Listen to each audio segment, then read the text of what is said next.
Boa noite a todos, graça e paz.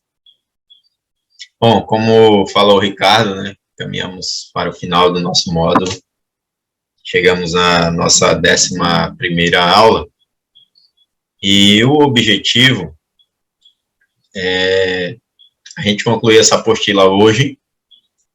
Eu vou passar uma tarefazinha para vocês, para que vocês executem durante a semana, e na nossa próxima aula a gente vai reservar a aula para que a gente possa debater sobre essa tarefa que eu vou passar para vocês, tá bom?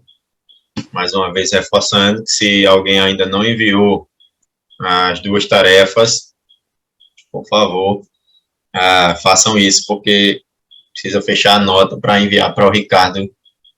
Bom, irmãos, nós paramos nossa última aula, ficou para a gente iniciar a partir da página 90, andando com outros, a comunhão.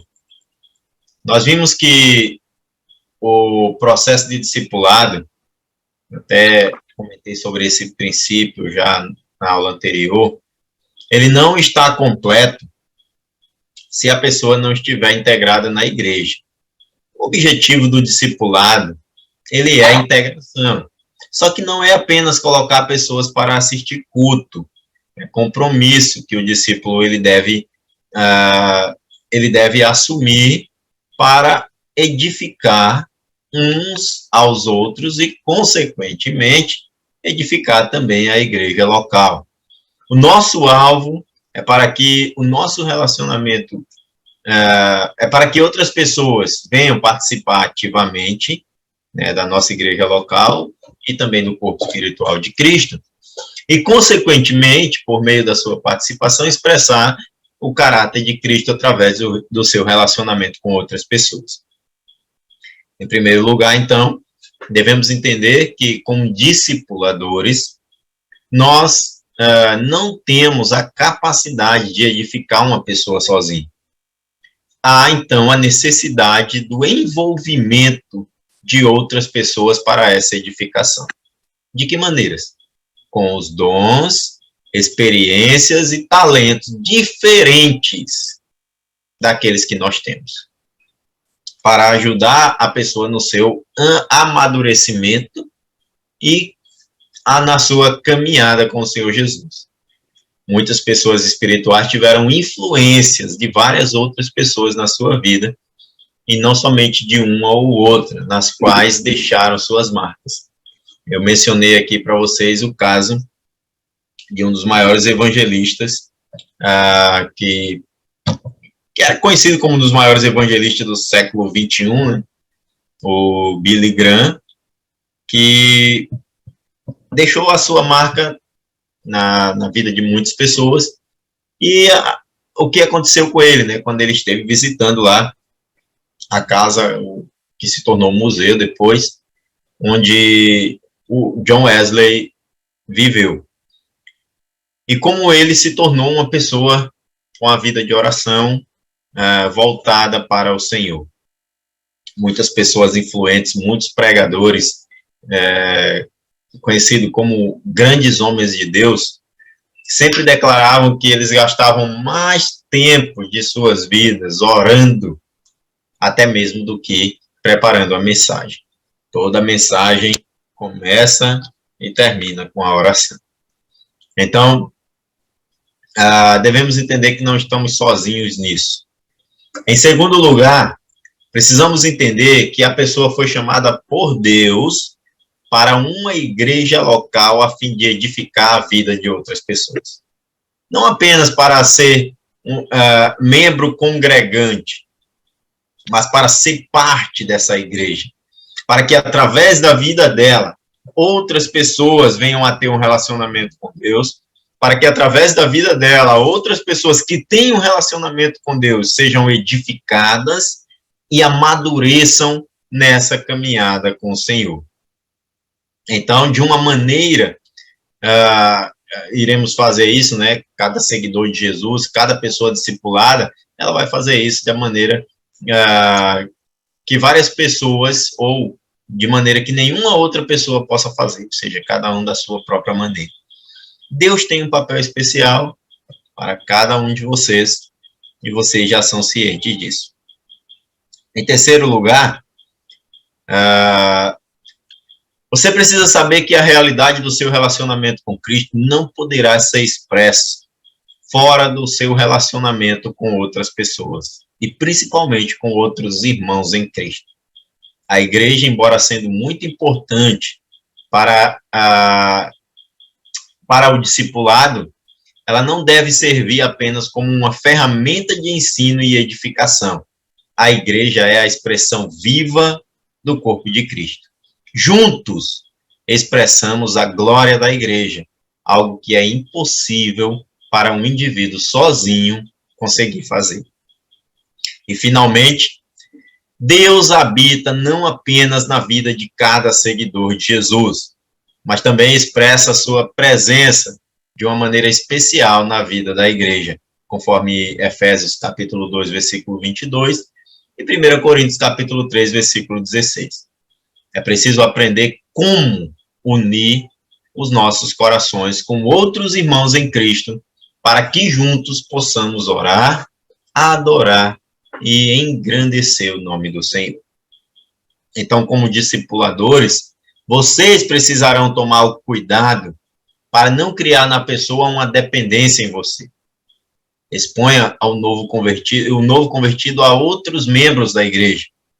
Leve o novo convertido a participar de grupos menores. Ensine-o como participar ativamente na vida da igreja. Não deixe se tornar uma pessoa passiva.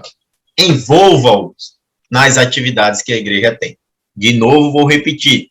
Deus nunca pretendeu que vivêssemos a nossa vida cristã sozinhos, isolados de outras pessoas.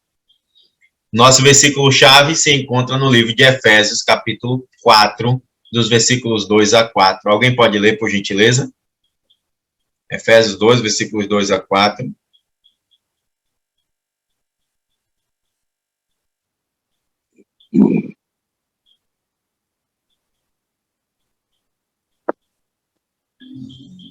Melhor, Efésios 4, dos versículos 2 a 4. Alguém vai ler?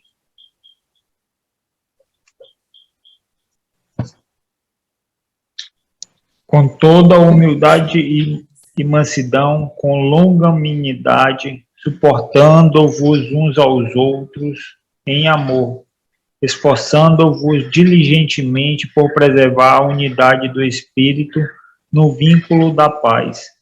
Há somente um corpo e um Espírito, como também foste chamado numa só esperança da vossa vocação. Amém.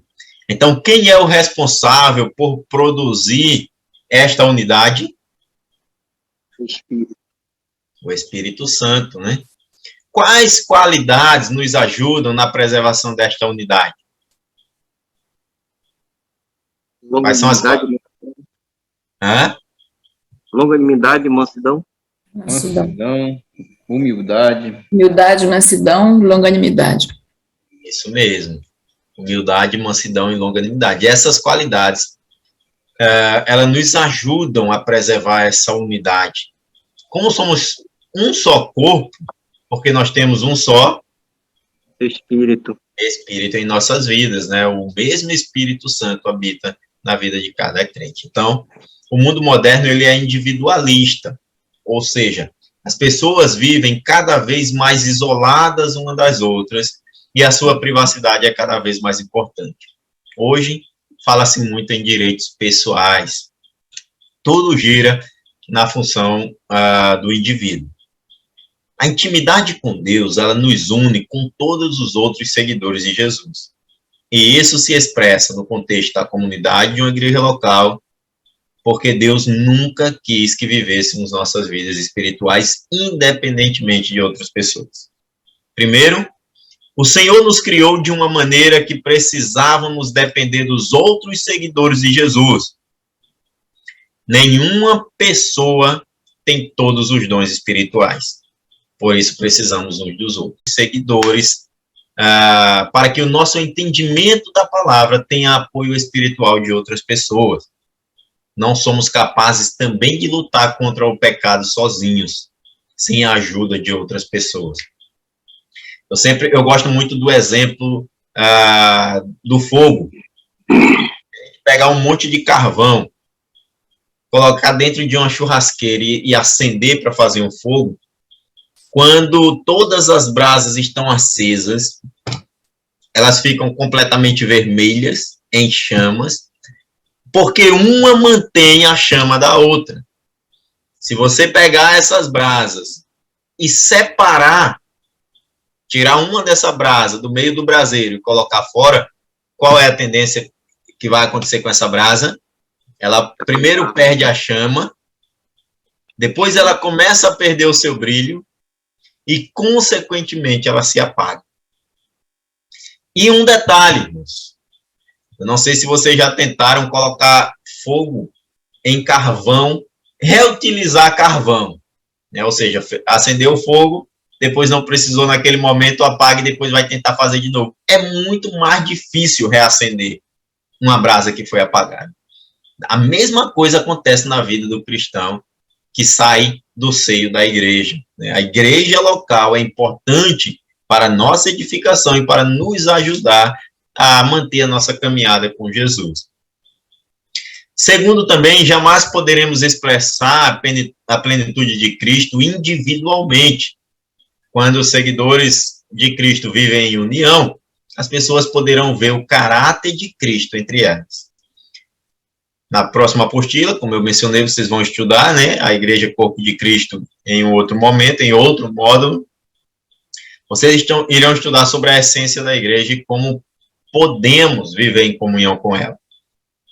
Nesse estudo, iremos enfatizar a importância da participação na comunidade da fé para o nosso crescimento.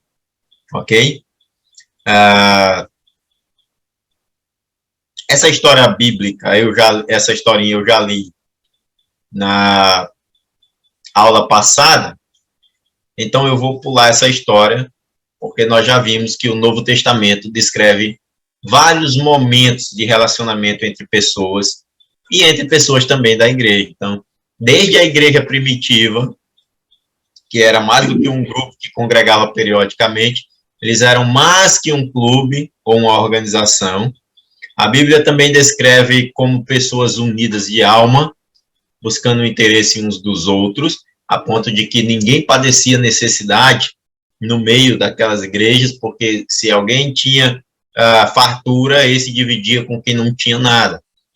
O relacionamento também entre Jonatas e Davi, nós estudamos um pouquinho sobre isso, nós vimos que é o modelo que Deus espera que haja entre as pessoas da igreja, um relacionamento saudável, um relacionamento amigável, um relacionamento ligado ao amor de Cristo, sem interesse próprio, né, visando o bem comum. Essa história de Saul e Davi está lá no livro de 1 Samuel. Mas como nós já estudamos na aula passada essa história, vamos para a perguntinha, que eu acredito que vocês já responderam. Jonatas, ele tinha o direito de herdar o trono do seu pai? Sim. Sim, né, já responderam. Para demonstrar que Jonatas queria que Davi fosse o próximo rei, ele entregou a sua Capa. E Jonatas se ligou com a alma de Davi. Alma de Davi. Ok, agora. Amém. Considerando a sua vida, com quem você compartilhou o amor de Cristo essa semana? E aí vocês estão lembrados das tarefinhas que eu passei para vocês? A tarefinha. Quem lembra? Positivo. Pronto. Pode ser o primeiro a contar a experiência. Eu tive, no caso, eu fui lá de compartilhamento e fazia visita, né? Eu deixei o número do telefone com a dona Ilma, é a família que está visitando, e fomos 2 domingos lá. Ela tinha se esquecido, como ela falou, na verdade tinha se esquecido. Quando eu cheguei lá, ela não foi, e no outro, quando eu cheguei lá, ela estava um pouco ruim. Foi no domingo à tarde, eu passei lá com ela, tá um pouco ruim do pé dela. Então, assim, essa família, como eu disse, era o objetivo, né, da gente estar compartilhando, de eu estar orando, no caso, como eu tinha falado aqui. Então, a tarefa como ficou para a gente falar, para a gente buscar alguém, para, em vez de estar mandando mensagem no telefone ou chegar pessoalmente e falar, esse foi o empenho que eu tive essa semana para fazer isso.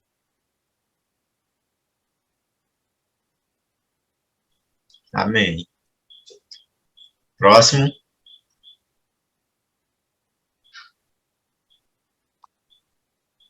Quem mais? Além do irmão Adaelso.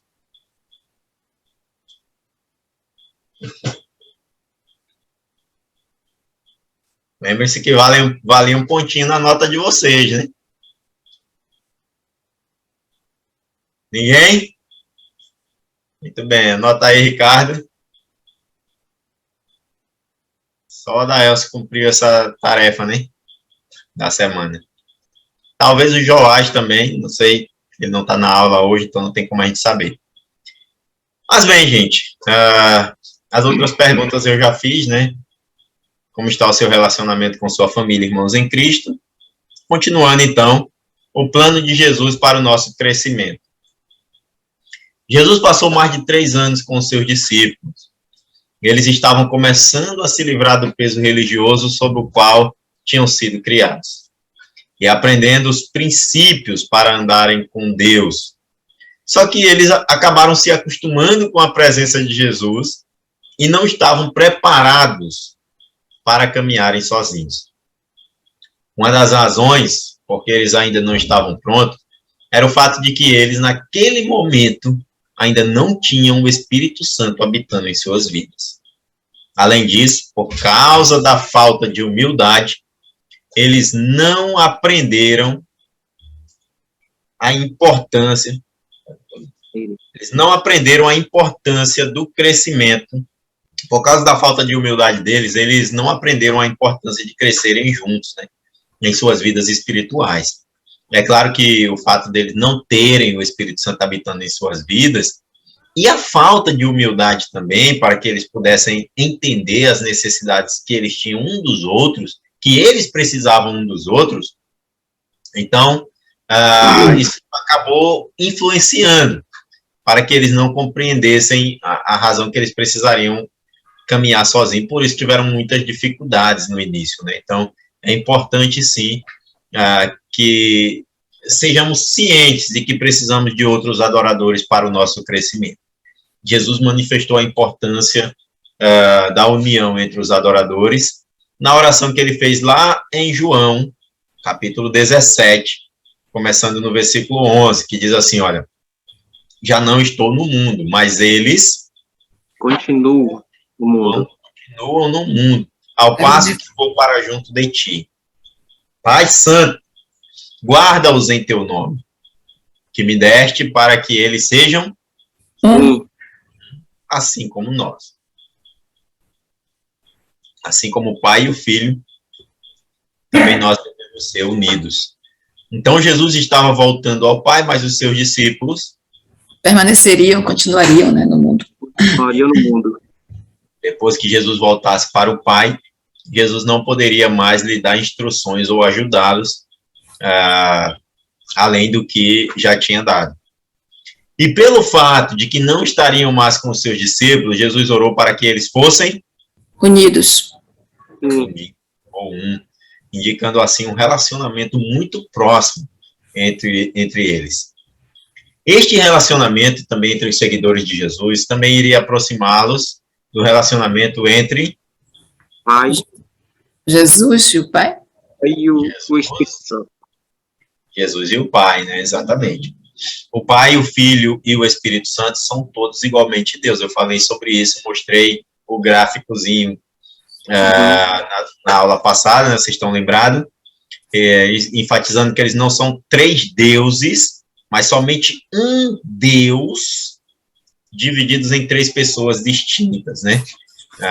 Deus é a essência, mas o Pai, o Filho e o Espírito Santo são pessoas diferentes, distintas, claro, iguais, em essência, iguais em poder, iguais em autoridade. Isso que nós chamamos de trindade, né? Três em um. Três pessoas em um único Deus. Sem dúvida, para muitas pessoas a trindade é difícil de entender, e até para nós também. Como é que pode um Deus ser apenas um e três ao mesmo tempo? No mundo físico, isso é impossível acontecer. Mas Deus é espírito. E no mundo espiritual é possível ser um e três ao mesmo tempo. Me lembro que eu estava assistindo uma aula de um físico cientista chamado Adalto Lourenço. Não sei se vocês conhecem, já ouviram falar sobre ele. Tem um livro dele muito bom. O título do livro é Como Tudo Começou. E ele explica muito bem como Deus ele deixou a sua assinatura trina na sua criação. Um exemplo que ele usa, por exemplo, é o mundo, né? As coisas existem altura, largura, profundidade. A música, né? Melodia, harmonia, ritmo. Ou seja, sempre três na mesma coisa, né? O dia, manhã, tarde e noite. Olha como Deus ele sempre dividiu as coisas em três, mostrando ali a sua própria assinatura, né? Então, é difícil para a gente compreender isso. No mundo físico é até impossível, mas Deus ele é espírito no mundo espiritual. Então, é possível ser um e três ao mesmo tempo. Outra coisa é que Jesus ele não limitou a oração somente aos 12 discípulos. Olha o que ele fala no versículo 20. Não rogo somente por estes. Olha o que Jesus está dizendo. Eu não estou pedindo somente pelos apóstolos, pelos 12, mas também por aqueles que vierem a crer em mim, por intermédio da sua palavra. Então, olha que a oração de Jesus não foi apenas para os apóstolos, mas para todos aqueles que entregarem suas vidas a ele. Aqueles nessa oração se refere à igreja. A igreja. A igreja, né? Todo discípulo, todo seguidor. Versículo 21, a fim de que todos sejam E como és tu, ó Pai, em mim e eu em ti, também sejam eles em nós, para que o mundo creia que tu me enviaste. Então, Jesus também orou para que todos os discípulos, todos os que têm um relacionamento com ele, fossem fossem ou unidos como ele é com o Pai. Através dessa unidade, o mundo iria crer que o Pai enviou Jesus.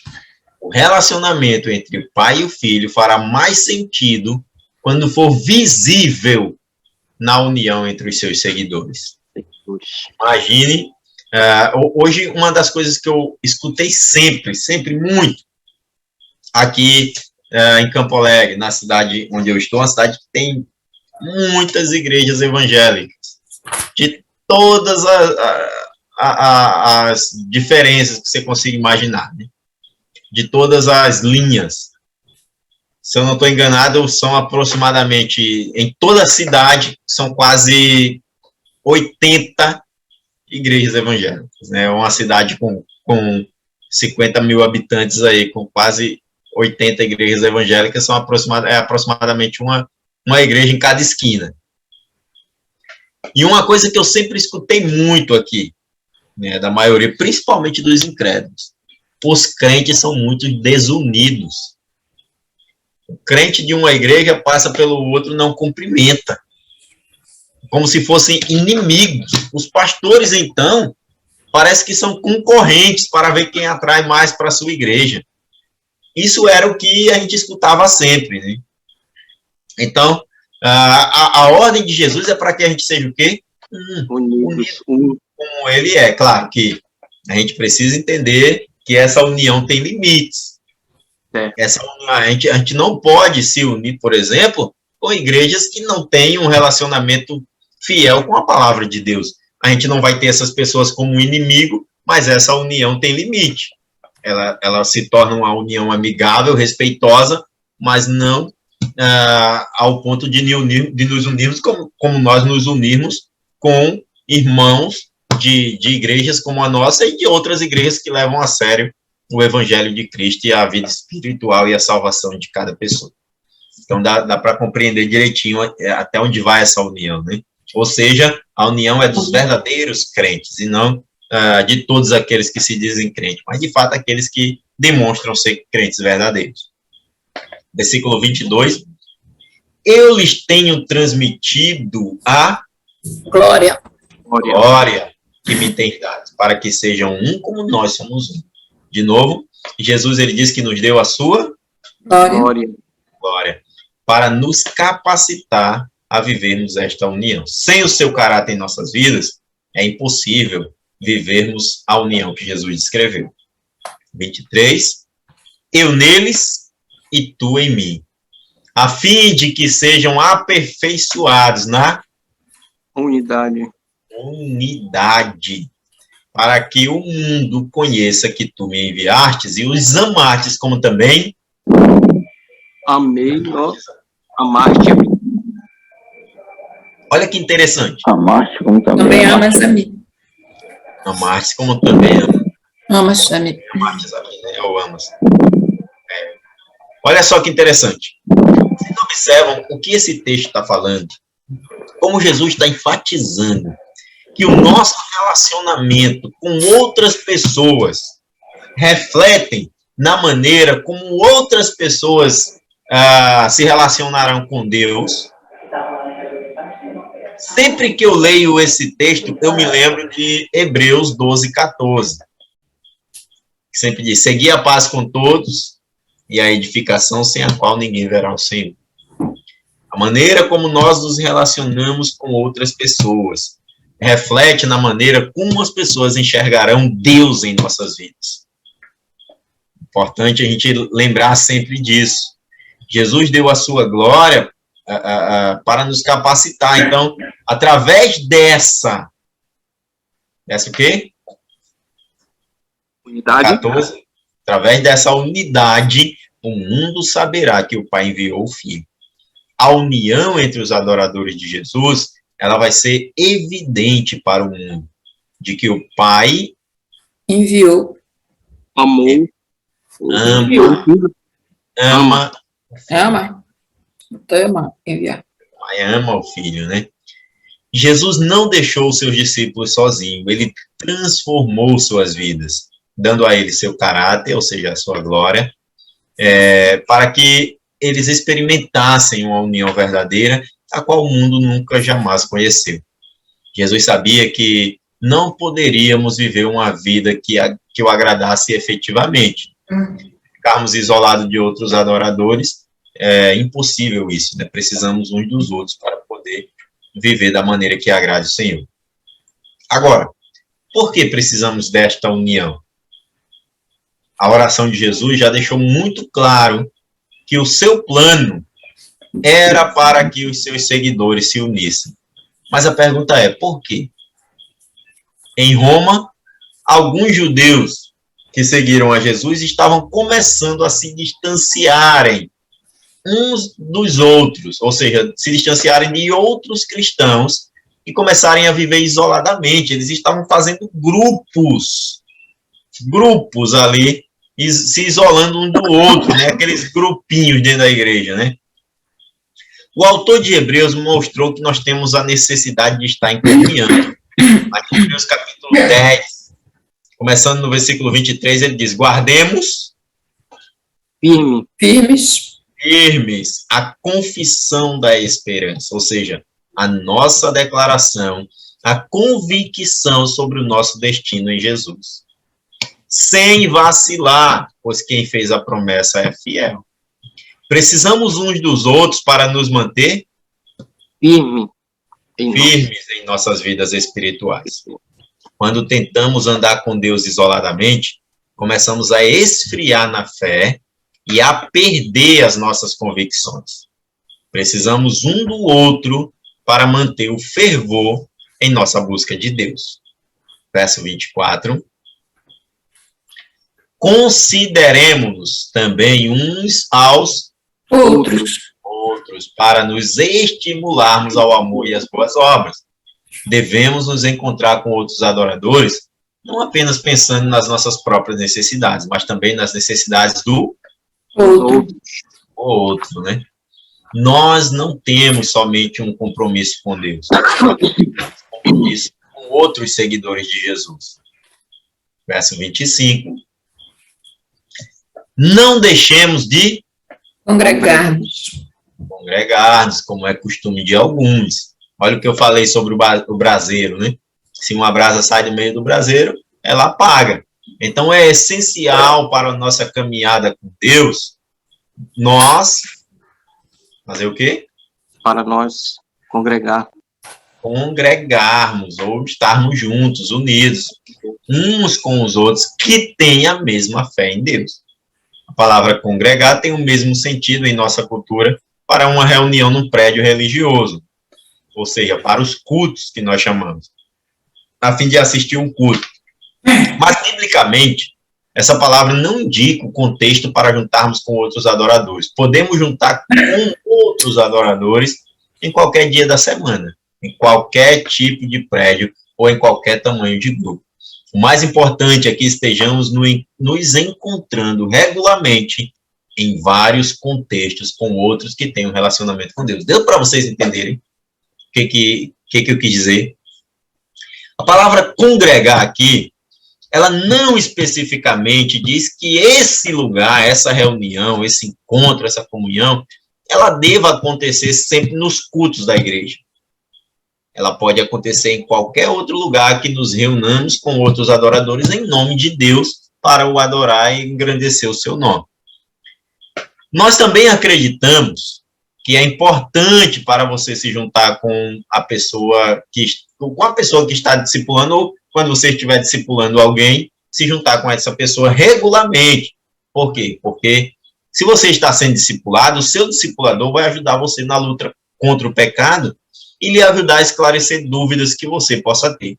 Da mesma maneira, você fará isso na vida da pessoa que você estará discipulando. Também acreditamos que é muito importante juntarmos com grupos menores, que se reúnem, por exemplo, nos lares. Como nós chamamos esses grupos menores? Famílias espirituais, ou família espiritual. O que é isso? Eu faço uma reunião na minha casa, um encontro na minha casa, eu convido as pessoas que eu conheço na igreja, eu convido um colega, incrédulo, outras pessoas, e olha, vamos fazer uma reunião na minha casa, e aproveita aquele momento, pode ser um café, um chá, ou simplesmente um encontro amigável, e aproveita esse momento para falar do amor de Cristo, para compartilhar de Jesus, para louvar o Senhor, um momento, ou seja, um culto em casa, não um culto doméstico, mas sim um culto no lar, porque o culto doméstico é o marido, a esposa e os filhos. O culto no lar, você convida outras pessoas a participarem, colegas que não são crentes, outras pessoas da igreja que você deseja estar com você naquele momento.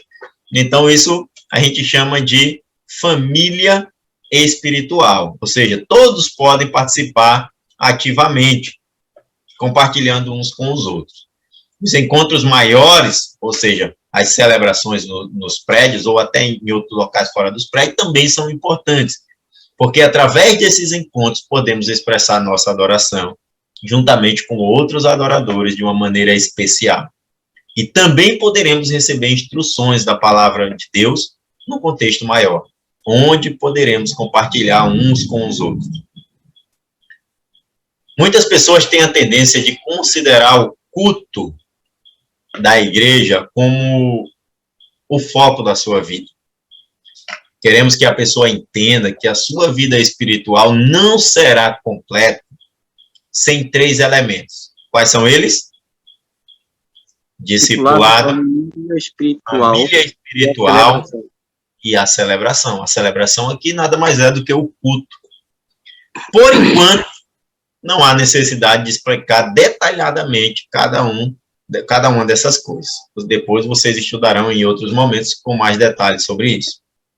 Mas eu reforço de novo em dizer que Deus nunca pretendeu que vivêssemos a nossa vida cristã isolada de outros seguidores. Continuando, versículo 25. Antes, façamos Demonstrações admoestações, e tanto mais quanto vedes que o dia se aproxima. aproxima. Quando estamos reunidos, todos devem Demonstrar ou adorar? admoestar um ao outro. Ou aproximar um do outro, né? Uhum. Orar. A palavra certa é admoestar. O que significa isso? Significa confortar, consolar, aconselhar, encorajar, corrigir, repreender quando necessário. Cada seguidor de Jesus tem a capacidade e a responsabilidade de ajudar o outro no seu caminhar com Deus. Não é somente o pastor ou o líder espiritual do seu grupo que tem esse papel. Todos têm esse compromisso e necessitam dessa interdependência uns dos outros. Quantas e quantas vezes nós já chegamos para um irmão e falamos para ele: olha, irmão, você sabia que a Bíblia fala, isso que o senhor está fazendo, a Bíblia fala para fazer de um modo diferente? E às vezes a pessoa diz: eu não sabia, ou eu não lembrava, né? Quando fazemos isso, nós estamos admoestando o irmão, né? Estamos ajudando o irmão a crescer espiritualmente. Então, e outro detalhe, né? Nós não precisamos ser arrogantes ou ignorantes na maneira de tratar o irmão, mas também nós não devemos ter medo de perder a amizade e deixar de falar a verdade, deixar de falar o que a Bíblia nos manda, com medo de perder a amizade do irmão. Então é preciso que a gente seja sincero com as pessoas, porque assim nós ajudaremos a edificá-los na verdade. É melhor, como diz, é melhor sofrer com a verdade do que ser iludido pela mentira, né? Ok? Então, essa interdependência, ela será cada vez mais importante. Quando os fins dos tempos se aproximarem, precisaremos estar encorajados durante os dias difíceis, que não estão longe, né? Até agora, evitamos o uso da palavra igreja como sentido do prédio físico, porque queremos que a pessoa saiba a função para se juntar com outros seguidores.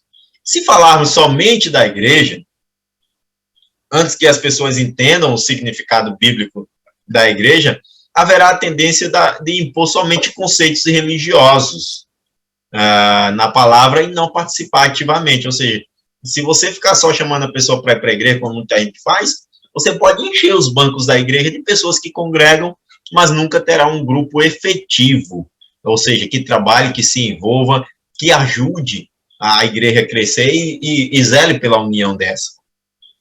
Você, como discipulador, tem um papel muito importante nesse momento. Se a pessoa não está participando no grupo ativamente, então você precisa discernir quando ela estará pronta e em qual tipo de grupo ela deve participar. Cada pessoa é diferente uma da outra, pois cada uma depende da sua personalidade e também da criação. E vocês vão estudar muito isso no próximo módulo, que será a antropologia, né? Vai entender muito isso sobre a singularidade de cada pessoa. Ok, irmãos? A unidade do Espírito, e o Espírito, melhor dizendo. Já examinamos o mandamento em Gálatas 5,16. Versículo 16 diz: digo, porém, Andai no Espírito, jamais satisfareis a concupiscência da carne.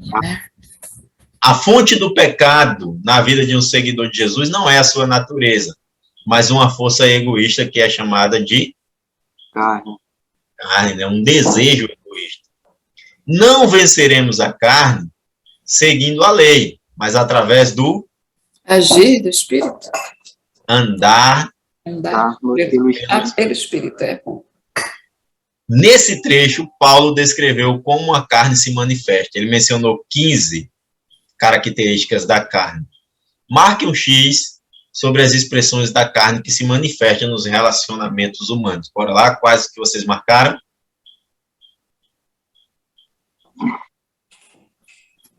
Prostituição. A lascívia, a inimizade, os ciúmes, né? São os mais... Impureza.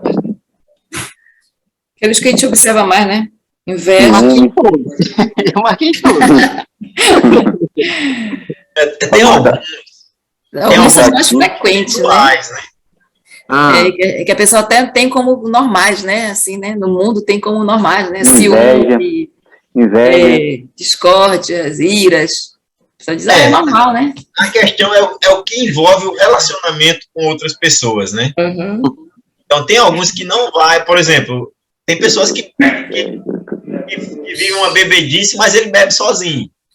Ele não se envolve com outras pessoas. Ele pode beber sozinho, né? Já conheci pessoas assim. Glutonarias, né? Pessoa que come demais. O problema de comer o tempo inteiro, né? Nunca está saciado. É uma coisa também pessoal, né? Muito pessoal. Agora, a inveja, ela envolve outras pessoas, porque você precisa ter inveja de alguém, ou de alguma coisa que a pessoa tem, né? Facções são grupos, né? Dissensões são discussões, então ninguém discute sozinho, né? Já viu alguém discutir só? Precisa de outro, né? Discórdia, a mesma coisa, ira, ciúmes, precisa de alguém, porfias, e algo parecido com contendas, né? Inimizades, e também inimizades. Acredito eu marcaria algumas mais, né? Como, por exemplo, a feitiçarias. É algo individual, a pessoa vai fazer isso, mas ela vai fazer para alguém. Ninguém vai fazer uma feitiçaria para ela mesma. Certo. A idolatria já é algo mais pessoal. Né? A pessoa ela pode ser um idólatra sozinha, ela pode idolatrar o seu dinheiro, o seu trabalho, seu esposo, sua esposa, seu filho, ou até mesmo um objeto inanimado. A lascívia também é muito pessoal, impureza pessoal, prostituição também marcaria, porque aí envolve também outras pessoas. Né? Mas vamos lá. Na conta aqui, Paulo ele mencionou quantas manifestações da carne? 15. Mencionou 15. Destas manifestações, quantas se referem a problemas de relacionamento? Especificamente de relacionamentos. Eu botei 2. Um é ciúme, relacionamento, né? Um é ciúme. E o outro? E o outro deixa eu aqui, ciúme e inveja eu botei, os dois que eu botei, ciúme e inveja. Alguém colocou diferente? Porque também a ira, as iras e as discórdias. Né? Relacionamento, né? Relacionamentos, casal, então, como acontece, né? Muito. Destrói, né? A ira, a discórdia. Todos os que vocês marcaram são problemas de relacionamentos, né? Inimizades, porfia, ciúmes, iras, discórdias, dissensões, facções, invejas. Tudo isso é problema de relacionamento, porque, de qualquer maneira, envolve pessoas, né? Não é só o relacionamento conjugal, né? Acho que o irmão da Elsa pensou isso quando ele marcou os dois, né? Sim, foi. Então, seria nesse caso aí, né? Se a gente colocar, além dos 8 que tem, né? Inveja, facções, dissensões, discórdias, iras, ciúmes, porfias e inimizades, são problemas de relacionamentos. A gente teria aqui ainda a prostituição, eu marcaria, iria para 9, e também a feitiçaria, porque também vai se tornar um problema de relacionamento, né, que seria um total de 10, então. Na minha apostila aqui só está os 8, né, feitiçaria e prostituição não entra, mas eu colocaria porque envolve, sim, esse relacionamento. Ok? Continuando, então, 25. Então, podemos concluir que onde a carne mais se manifesta é nos Relacionamentos entre pessoas. Relacionamentos entre as pessoas. De 15, de 8 a 10 são problemas de relacionamentos. Ou seja, é muito mais difícil convivermos com outras pessoas. Por isso, muita gente acaba se isolando, querendo viver sozinhos, né? Porque a maioria dos problemas estão ligados a relacionamentos. Inclusive, a maioria dos pecados que as pessoas cometem, ou quase todos, também estão bem ligados a relacionamento. Depois de mencionar as obras da carne, Paulo começa a descrever o fruto do Espírito, ou os frutos do Espírito, no versículos 22 e 23. Os frutos do Espírito ou o fruto do Espírito? Amor, alegria, Alegria, paz, longanimidade, bondade, benignidade, verdade, mansidão, domínio fidelidade, próprio. mansidão, domínio próprio. Isso. Agora, marque o X no fruto do Espírito, que também envolve relacionamento, que tratam de relacionamento. Benignidade, bondade. Quase vocês marcaram. Amor, Amor, benignidade, bondade, fidelidade, mansidão e domínio próprio. Eu acho que alegria, paz e longanimidade já é uma coisa mais. Alguém marcou diferente? Minha. Amor, alegria, fidelidade. Certo. Na minha apostila aqui, está marcado todos, com exceção da alegria, que existem maneiras de se alegrar sem envolver outras pessoas, e o domínio próprio é algo muito pessoal, né? É algo do interior da própria pessoa. Os demais estão todos marcados aqui. Então, seriam o quê? Seriam 7 que tratam do relacionamento humano, e 9, ou melhor, e 2 que não, né? Então, novamente, nós podemos concluir que o fruto do Espírito se manifesta mais nos Relacionamento. independente de quem marcou domínio próprio ou de quem não marcou, né? A gente percebe também que onde a carne mais se manifesta, nos relacionamentos. Onde o Espírito mais se manifesta, nos relacionamentos. Ou seja, o Espírito está sempre para nos ajudar naquilo que mais, na parte que mais somos fracos. A presença do Espírito Santo na vida das pessoas, ela vai criar união. Atividades e encontros são apenas expressões dessa unidade, e elas podem fortalecer os relacionamentos, mas somente com o Espírito Santo na vida das pessoas haverá unidade. Primeiro, é importante sabermos que é a carne que nos divide, criando em nós o individualismo e o egoísmo. Quando isso acontece, nós abafamos o Espírito Santo, abafamos a expressão da presença do Espírito em nossa vida. Em segundo lugar, o fruto da presença do Espírito Santo nos leva a nos relacionarmos bem, melhor com outras pessoas. E, finalmente, por causa da presença do Espírito Santo em suas vidas, os adoradores vão ter afinidade muito mais forte um pelo outro. Ok? Ajudando o outro. Para finalizar, Paulo mencionou algumas instruções de como devemos ajudar uns aos outros. Nesse mesmo trecho, Gálatas 6, 1 a 5, a aplicação aqui é que podemos, ou que dependemos do Espírito Santo para realizar essa ajuda. Versículo 1 de Gálatas 6, ele diz: Irmãos, se alguém for surpreendido em alguma falta, Vós que sois espirituais. corrige-o. Não precisa ir lá chamar o pastor, né? Não precisa correr e chamar a igreja para fazer um concílio, fazer uma reunião. O próprio irmão que identificou a falta no próximo vai lá e corrige. Lembra que eu falei agora há pouco que temos a responsabilidade de exortar uns aos outros? É possível que um cristão verdadeiro caia em pecado? Sim ou não? Eu acho que sim. E aí, alguém pensa diferente? Então, nós temos muitas, assim, uma coisa para se pensar, né? Porque a Bíblia nos diz que Deus não coloca tentação na vida de um cristão ou de uma pessoa além do que ele possa suportar, né? Então, quando alguém cai ou que está nessa falha aí, é para a gente parar e analisar verdadeiramente se ele é um homem do céu, provindo de Deus. Mas é bem complicada essa resposta aí. Bom, eu respondi baseado em que eu acho que a gente se tornar um cristão é um caminhar, né? É um processo, né? Eu falo isso porque eu sou uma pessoa que vive no mundão, né? Então, nesse caminhar, enquanto eu não atingir um conhecimento maior, eu posso sim cair, né? Então, eu acho que a prova disso que eu estou aqui, eu vivi durante muitos anos essa situação de pecado dentro da igreja.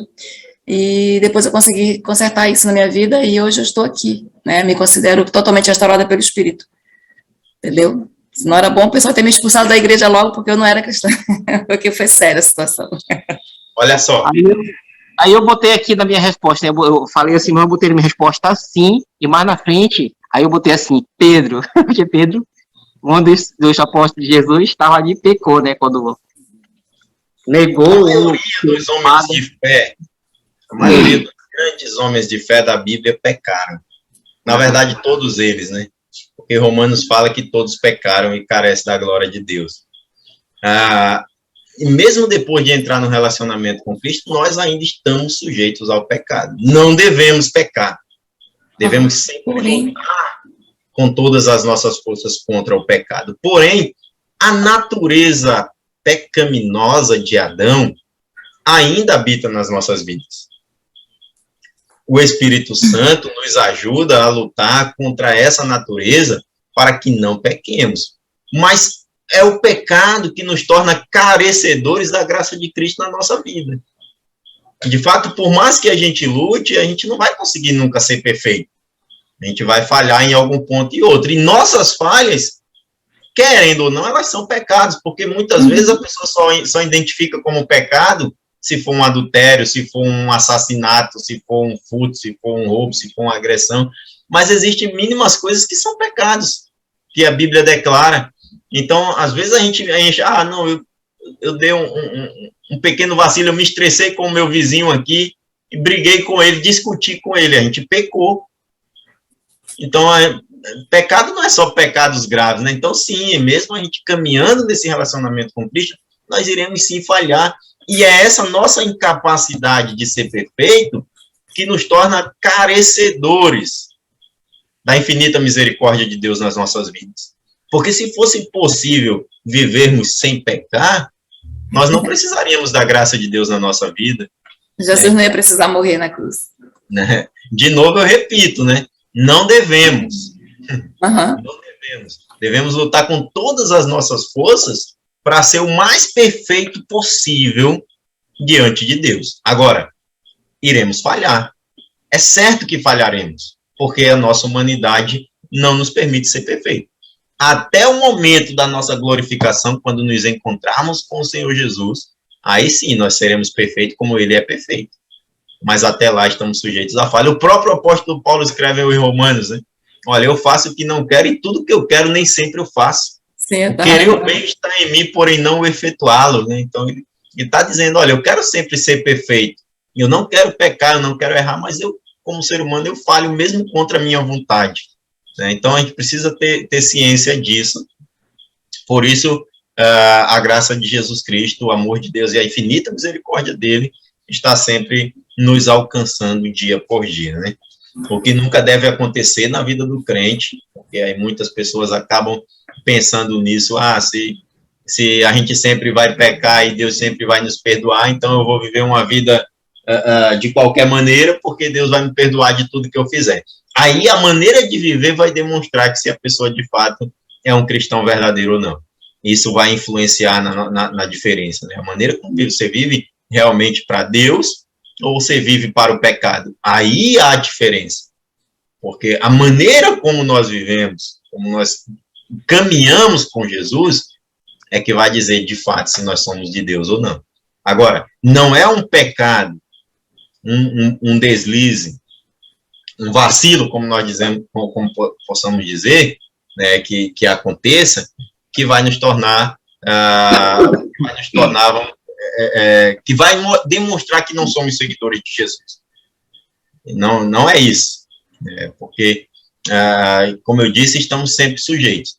O que nós não podemos é nos entregar ao pecado e ficar imaginando que Deus ele vai nos perdoar, porque aí seria um pecado liberal, né? Pecado, além de consciente, seria liberal. Não se acomodar no pecado, na situação de pecado, né, irmão? Tem que... Esse cuidado a gente tem. A graça de Deus, a misericórdia de Deus está sempre nos alcançando.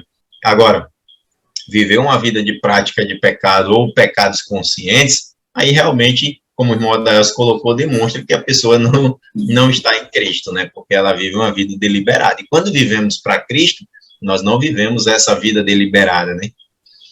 Ok? A próxima, 29. Quem tem a responsabilidade para restaurar a vida do cristão quando ele peca? Espírito Santo, né? Espírito Santo, eu acho. Botei Espírito Santo. Nós corrigimos, Deus repara, né? Quando consideramos as faltas dos outros, talvez você não se sinta tão espiritual. Porém, todo servo do Senhor Jesus Cristo é espiritual e capaz de ajudar um outro irmão a se recuperar de sua queda. Depois de ter cometido uma falta, essa falta pode ser um pecado, um erro, uma ofensa, ou um problema de relacionamento. Cada cristão é igualmente capaz de ajudar esse irmão a se levantar de sua queda. Continuando ainda no versículo 1, o texto diz que devemos fazer isso com o espírito de brandura. Olha que interessante. Devemos nos aproximar do outro, ou seja, daquele que caiu, daquele que pecou, daquele que falhou. De que maneira? Com Brandura. Brandura, né? Mansidão. Com cuidado, para não afastar o irmão ainda mais de Deus. Por que Adão foi expulso do jardim? Juntamente com Eva. Foi porque comeram do fruto proibido, especificamente? Ou porque eles não assumiram a culpa de seu pecado diante de Deus? Não demonstraram arrependimento. Pelo contrário, né? Quando Deus chegou no jardim, procurando ver, o que eles fizeram? Eles se esconderam. E quando Deus perguntou, o que fizestes? Comeste da fruta que eu disse para não comer? Ao invés de ele dizer assim, Senhor, eu comi, eu falhei, me perdoe, o que ele disse? A mulher que me deste por companheira me deu. Ou seja, ele não apenas encobriu seu pecado, ainda colocou a culpa em Deus. Essa é a realidade, né? Mesmo quando falhamos, o que Deus quer da gente é que assumamos a nossa culpa e nos humilhemos diante dele para receber deles perdão. Agora, quando identificamos isso na vida do irmão, nós devemos nos aproximar dele com mansidão, com brandura, e não de uma maneira agressiva. Não nos aproximamos da pessoa para acusar e condená-la. Eu conheço grupos de igrejas que, se um irmão cometeu uma falha naquele grupo, ele está condenado definitivamente ao inferno. Todo mundo da igreja se afasta dele, ninguém fala mais com aquele irmão, a igreja não recebe mais com boas-vindas, ou seja, ele se torna ali um espinho dentro daquela igreja, né? Agora, é diferente de cometer um deslize, de cometer uma falha, do que viver uma vida de pecado. Falei sobre isso já. Então, para ajudar a restaurar o irmão com amor. Não significa que a gente vai passar a mão sobre a ofensa e a cabeça dele. O irmão precisa se corrigir, precisa entender que ele precisa viver ou buscar viver uma vida de santidade para Cristo. Continuando ainda no versículo 1, além de corrigir com o espírito de brandura, também guarda-te, para que não sejas também tentado. Olha, por que a gente não deve ir lá e condenar o irmão? Apontar o dedo para ele e atirar a pedra nele? Porque nós ainda estamos sujeitos ao pecado, a natureza humana ainda habita em nós. Quando confrontarmos outra pessoa com pecado, devemos tomar cuidado para não cairmos na mesma tentação. Por isso, precisamos nos aproximar do outro com humildade, reconhecendo que nós também somos falhos e passíveis de fazer a mesma coisa. Somos humanos e, enquanto estamos no mundo, temos falhas. É sempre a graça de Deus que nos protege e não a nossa própria força ou capacidade. No versículo 2. Meu irmão, licença aí. Sim. Longe de mim toda e qualquer perfeição, né, como a gente está acabando de ver, mas eu acho um ponto desse verso aqui muito importante, que ele diz que é para a gente guardar, ter o cuidado Eu acho muito difícil de um irmão ver um outro irmão fazendo algo de errado e ele chamar atenção que se muitas das vezes ele está fazendo o mesmo ou até pior. Ou seja, isso acaba fazendo, havendo uma negligência, né, de ambas as partes. E aí acaba elevando a comprometimento, né, espiritual ou até mesmo de santidade dos próprios.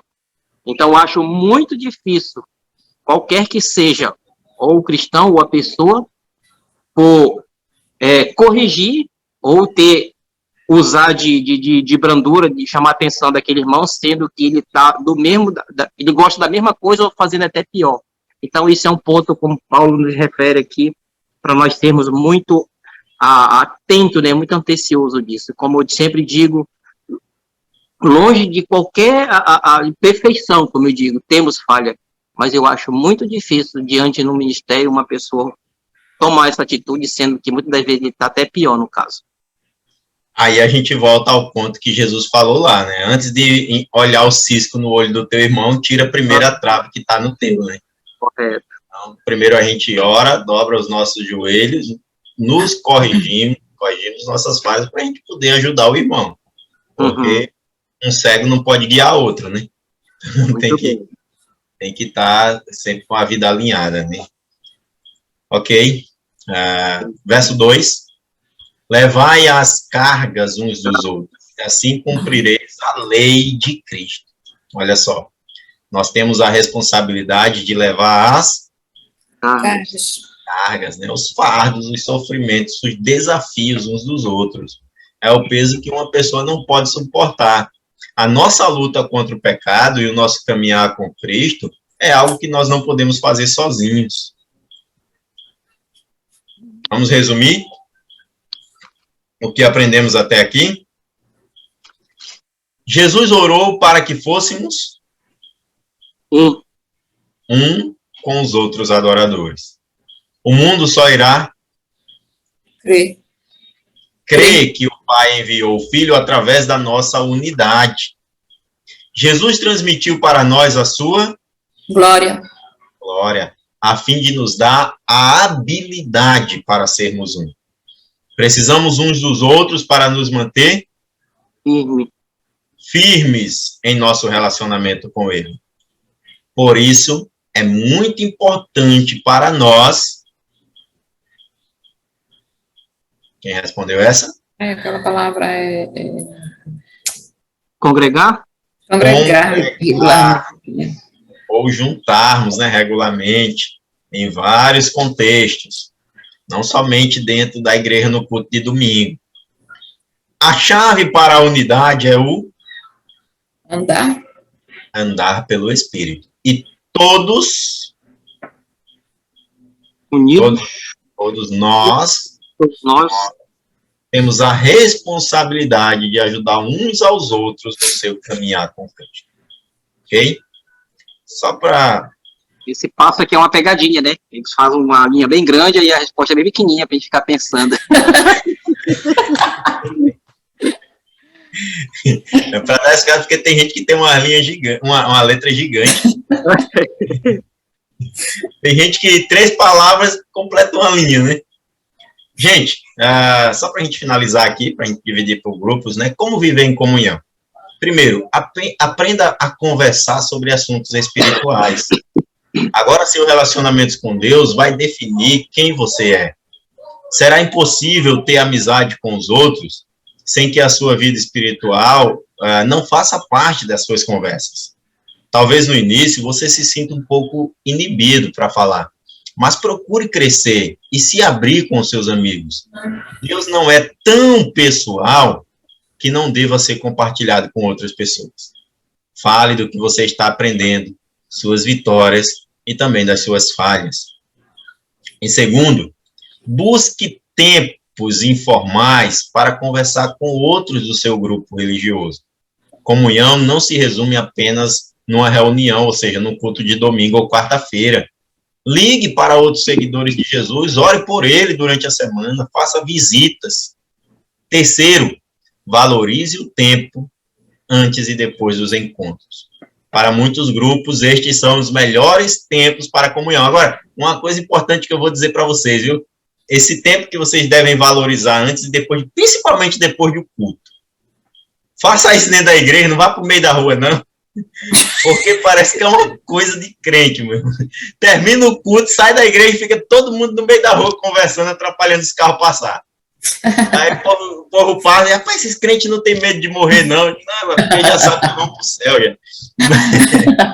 Mas se a sua igreja não tem uma varanda ali, não tem um pátio, né? Não vá não pro meio da rua, para não ir pro céu mais rápido, né? Valorize esse tempo dentro da igreja ali, ou nos momentos que tiverem, né?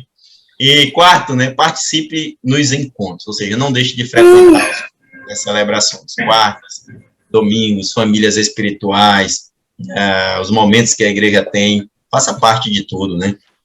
Não para marcar presença apenas, mas de fato para participar, para contribuir e para se envolver, ok? Por hoje, a nossa aula termina aqui. Graças ao nosso soberano Deus, nós Amém. Finalizamos a nossa apostila para a honra e glória de Jesus. Esse era o alvo, né, o objetivo, a proposta era a gente chegar nessa aula e fechar essa apostila. Espero que Deus tenha profundamente tocado os corações de vocês com o seu Espírito Santo e tenha os ajudado a crescer, não somente em conhecimento, mas também em intimidade com Ele.